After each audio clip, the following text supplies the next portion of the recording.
This is ZNS Total Sports, brought to you by Fourth Terrace Diagnostic Center.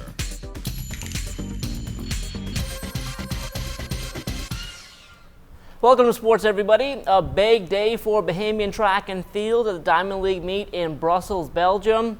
Up first, Jeffrey Gibson finishing off a stellar season, winning the men's 400-meter hurdles against a world-class field. He clocked 48.72 seconds and finished in a tie for second in the Diamond League standings.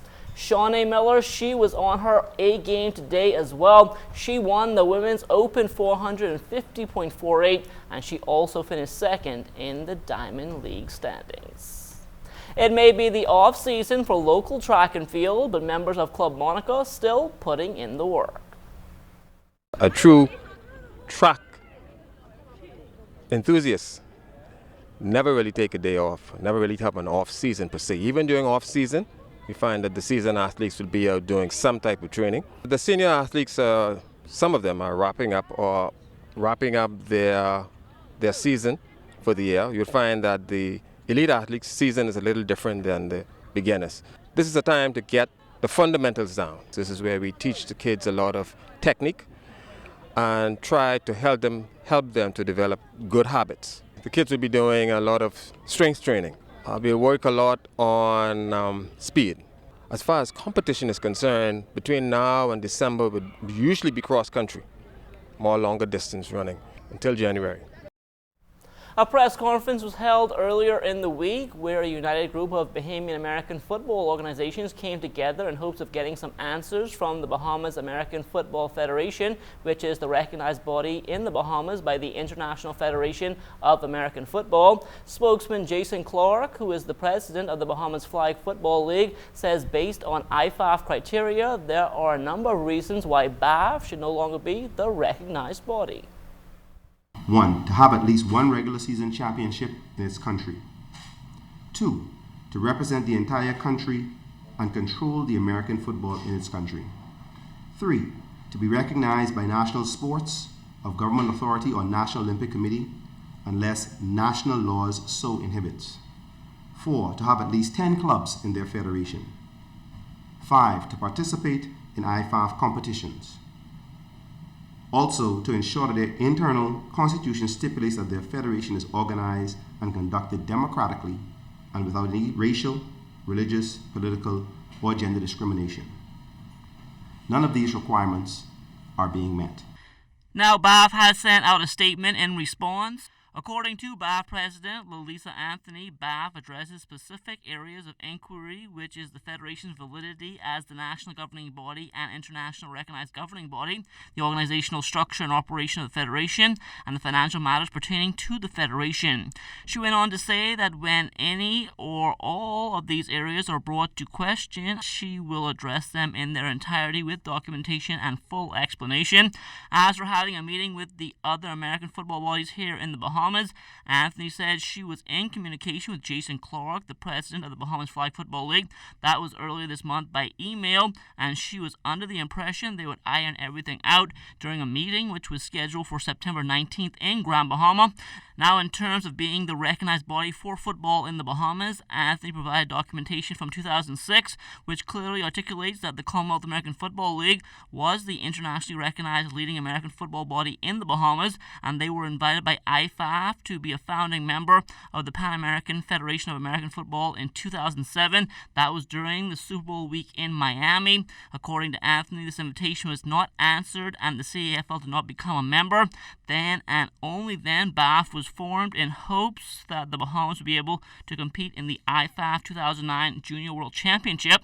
Now, BAF was supported in 2008 to seek international membership by then Minister of Youth, Sports and Culture Byron Woodside. Anthony says BAF has never lost its standing, and as late as August 31st, 2015, the Bahamas Ministry of Tourism fully endorsed BAF as the national governing body of American football and gave the full support to its hosting of the IFAF 2016 Flag Football World Championship. Anthony closed by saying, what should be the focus going forward is for all persons, especially the leaders in the various American football entities in the Bahamas, to speak from an informed and truthful position on how to enhance and develop the sport of American football, especially for the youth. This will be the only way to move the sport forward and bring forth what could be the greatest opportunities for thousands of Bahamians for generations to come.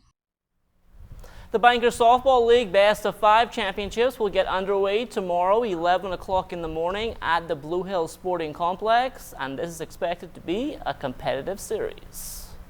Matchup will be between the Fidelity Bulldogs and the BAF Financials, and it's going to be very competitive because of the mere fact that Fidelity and BAF, they have been battling, for the last, I would say, 3 to 4 years, with the exception of last year, and it's been very exciting. Last year, Fidelity would have battled with First Caribbean, and they annihilated First Caribbean. So this year it's going to be very exciting and it's going to be competitive, and we're looking forward to that. It's going to be interesting. Now, following the Bankers Championship tomorrow, the Neapolitan Softball Association will be back on the diamond. The BTC Elite Warriors will play in the men's feature game against the Chances Mighty Mitts. And despite being the league leaders, the Warriors, they know there's still some work to do. It feels good, but that's not something that we want to rest our hearts on. Our goal as a team is really to win it all this year throughout the Bahamas. And so far we've been playing very good ball this year. We've added some new guys to the team, and they seem to have been paying out good dividends to us for all season long. We've been pretty consistent this year. We lost 2 games so far, and all by 1 run. And in those 2 losses, we gave ourselves an opportunity to still win. So I feel very good about this team. Definitely it's not the team that I had last year. The 2 losses we had this year, that put a very bitter taste in our mouths. And these guys, what I found just being with them for the last 2 years, they don't like to lose. And that's a good formula for winning. Still talking softball, over the years, umpires have taken a lot of jeers from fans and players alike, and we spoke to NPSA President Godfrey Gully Burnside about how it's been going this time around. Not totally satisfied, but the umpires do a pretty good job night in and night out. I don't think what persons have realized is that we have a crew of young umpires at this time who are gaining experience, better knowledge of the game, and so they're going to err a whole lot of times from time to time, particularly on judgment calls. 1 or 2 veteran umpires we have who are actually trying to assist in the development and the growth of these umpires. Mr. Thomas says, who's the umpire-in-chief, is doing an excellent job. Night after night an evaluation is done, and every month we meet and we talk about the position of the umpires, also the criticism coming from the players. And I've said to the umpires every meeting that we must be consistent in what we do. If you come night or night, a guy is calling low strikes, you can appreciate that. But when you start moving the strike zone from place to place, then some people are concerned. The Chairman's Celebrity Golf Classic got underway earlier today on the course at Sandals Emerald Bay in Exuma, and we caught up with a couple of the golfers taking part. It's really just a beautiful course. There's not a brown spot out here. It's just like walking on carpet. The greens are immaculate. The course is it's in better shape than it was last year. Probably the best manicured golf course I've seen in 10 years. The difficult part's just keeping it in the fairway. Stay out of the bushes, the mangroves, and the water. And other than that, it's good. And that will do it for sports. Stay tuned. The Bahamas Tonight comes back after the break.